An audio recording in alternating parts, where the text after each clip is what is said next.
안녕하세요. 김성학 변호사입니다. 저는 대한변호사협회 공식인증 제주 형사전문변호사이자 제주지방법원 재판부별 국선변호사, 제주지방법원 논스톱 국선변호사를 역임하면서 수많은 교통사고 형사사건의 변론을 성공적으로 수행해왔으며 현재 다수의 교통사고 형사사건을 수임하여 변론하고 있습니다.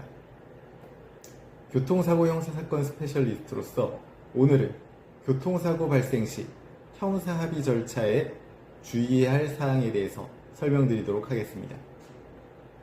교통사고 형사합의는 가해자와 피해자 사이에 이루어지는 형사상 처벌불원의 의사표시를 포함한 합의를 의미합니다.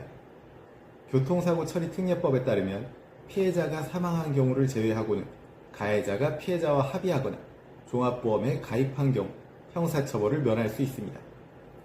다만 다음과 같은 중대법규 위반 사고의 경우에는 합의가 이루어지더라도 형사처벌을 면할 수 없습니다.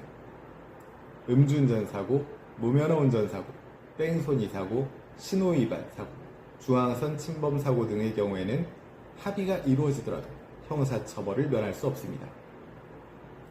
형사합의 시 주의사항으로는 우선 합의서 작성 시 주의사항으로 합의의 범위를 명확하게 기재할 필요가 있습니다. 형사처벌불원 의사표시를 명확히 기재하고 민사상 손해배상 청구권 포기 여부를 명확히 구분하며 보험금 청구권과의 관계를 명확히 기재할 필요가 있습니다.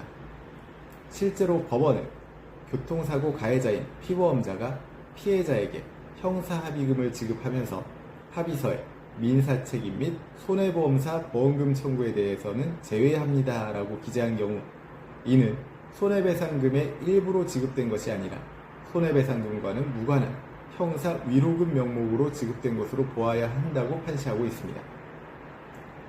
당사자를 특정하고 서명 날인할 필요도 있습니다.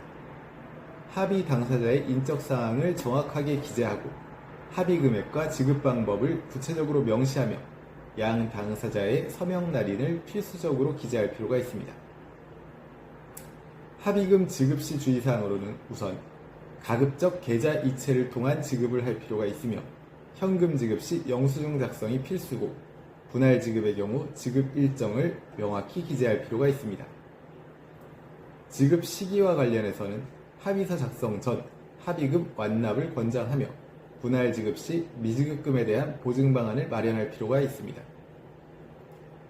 합의 과정에서의 유의사항으로는 피해 정도를 정확하게 파악해 둘 필요가 있습니다. 합의 전 반드시 피해자의 상해 정도를 정확히 파악해야 합니다.